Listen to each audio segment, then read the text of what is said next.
वक्त से मांग थी और इसलिए अब जाकर वो मांग भी पूरी कर दी गई है। यहाँ पर तस्वीर साफ हो चुकी है। नरेश, आप हमारे साथ बने रहिए, लेकिन इस वक्त बड़ी और एक अहम खबर आ रही है। ज्योति मिर्धा नागौर टिकट विवाद पर ये लेटेस्ट अपडेट है। जानकार सूत्रों ने इसका खुलासा किया है। राजस्थान कांग्रेस के घटनाक्रम पर भूपेंद्र हुड्डा ने यहाँ पर दखल दिया है। भूपेंद्र हुड्डा ने ज्योति मिर्धा की नागौर सीट से पैरवी की है। हुड्डा के दखल के बाद प्रदेश आलाकमान ने भी अपना मन बदला है और ऐसे में एक बार फिर कांग्रेस ने हनुमान बेनीवाल को अजमेर सीट ऑफर कर दी है, लेकिन हनुमान बेनीवाल अजमेर सीट पर नहीं तैयार है। ऐसे में फिलहाल मुश्किल में कांग्रेस आरएलपी गठबंधन दिख रहा है। हालांकि सीपी जोशी ने अभी भी साथ रखा हनुमान बेनीवाल से संपर्क, यानी संपर्क साधा जा रहा है। ज्योति मिर्धा को लेकर यहां हुड्डा सामने आ चुके हैं, जो चाहते हैं कि एक बार फिर से टिकट दिया जाए, ज्योति मिर्धा को ही टिकट दिया जाए। हालांकि अब कांग्रेस आरएलपी गठबंधन मुश्किल में नजर आ रहा है, क्योंकि हनुमान बेनीवाल को अजमेर सीट ऑफर की गई है। हनुमान बेनीवाल उसके लिए तैयार नहीं है। हालांकि सीपी जोशी यहां पर लगातार संपर्क में हनुमान बेनीवाल के कि गठबंधन में बरकरार रहे, हनुमान बेनीवाल को मना लिया जाए, अजमेर सीट उन्हें ऑफर की गई है, वो उसके लिए तैयार हो जाए। लेकिन राजस्थान कांग्रेस के घटनाक्रम पर अब भूपेंद्र हुड्डा ने भी दखल दे दिया है। नरेश हमारे साथ लगातार बने हुए हैं। नरेश, ज्योति मिर्धा जिन्हें कहा जा रहा था कि भाजपा में शामिल हो सकती है, उन्हें लेकर अब भूपेंद्र हुड्डा ने दखल दिया है और वो चाहते हैं कि प्रदेश आलाकमान भी मन बदले उन्हें लेकर।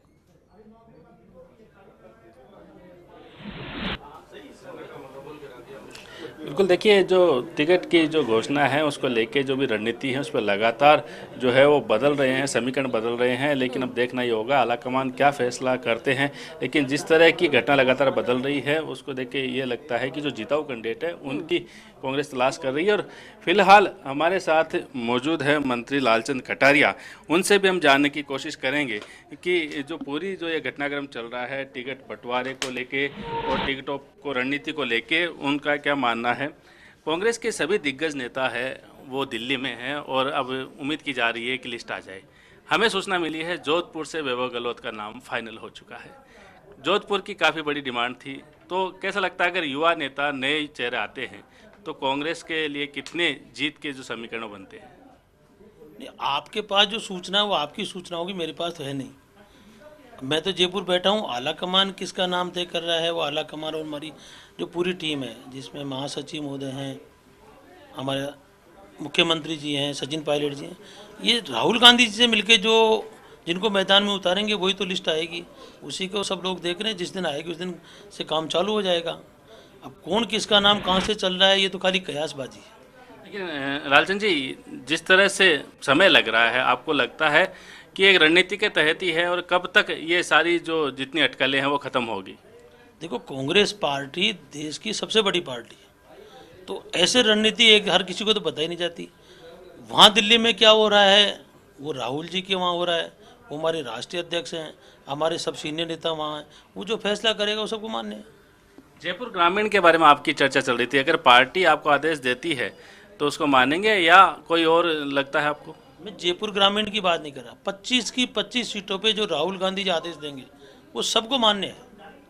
जी बिल्कुल, तो काफ़ी सदा हुआ जवाब है, राजनीतिक जवाब है वो लालचंद कटारिया ने दिया है और उनका मानना है कि जो भी राहुल गांधी फैसला करेंगे वो मानेंगे। लेकिन उनके चेहरे पे जो है वो खुशी ज़रूर दिखाई दे रही है जब वैभव गहलोत का नाम हमने लिया। तो अगर ऐसा होता है तो एक बड़ी चीज़ है कि उनके नाम की औपचारिक घोषणा होती है, तो ये भी उनके लिए अच्छी खबर है।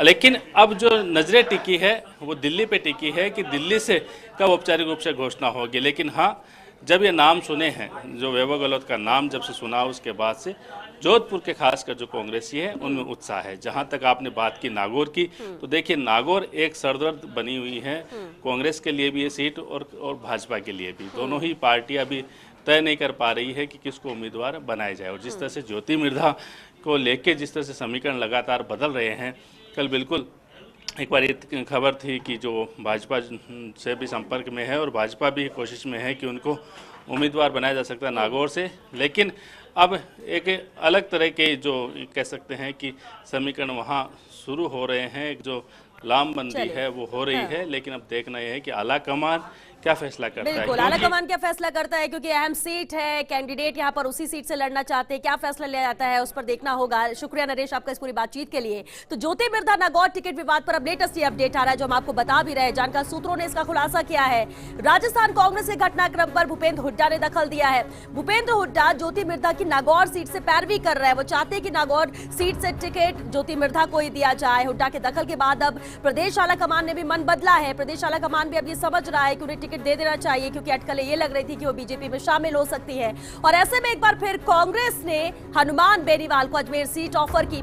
लेकिन अब अहम बात यह है कि हनुमान बेनीवाल अजमेर सीट पर तैयार ही नहीं है, वो नहीं चाहते हैं लड़ना अजमेर सीट से। और फिलहाल मुश्किल में अब कांग्रेस आरएलपी गठबंधन नजर आ रहा है, क्योंकि अगर हनुमान बेनीवाल नहीं मानते हैं तो इसका असर गठबंधन पर पड़ेगा। हालांकि सीपी जोशी भी लगातार हनुमान बेनीवाल के संपर्क में है, संपर्क साथ रखा है, उनसे लगातार उनकी बातचीत हो रही है कि शायद उन्हें मना लिया जाए कि नागौर सीट नहीं तो कम से कम अजमेर सीट जो ऑफर कर रही है कांग्रेस, उस पर तैयार हो जाए हनुमान बेनीवाल, तो रास्ता साफ हो जाएगा। जिस तरह से भूपेंद्र हुड्डा यहां पर पैरवी कर रहे हैं ज्योति मिर्धा की नागौर सीट के लिए। लेकिन अब बड़ी बात यह कि क्या हनुमान बेनीवाल मानते हैं, मान जाते हैं तो रास्ता यहां पर साफ हो जाएगा, लेकिन अगर नहीं मानते हैं तो इसका असर आरएलपी और कांग्रेस के गठबंधन पर भी नजर आएगा। तो latest update Jyoti Mirdha Nagaur ticket विवाद पर यही है। जानकार सूत्र यहां पर खुलासा कर रहे हैं, जानकारी दे रहे हैं कि भूपेंद्र हुड्डा अब पैरवी करते हुए नजर आ रहे हैं ज्योति मिर्धा की, उन्हें नागौर से टिकट दे दिया जाए। प्रदेश आलाकमान भी अब कहीं ना कहीं मन बदलता हुआ नजर आ रहा है। हालांकि इंतजार करना होगा जब तक सूची आएगी और सूची में किसका नाम सामने आता है।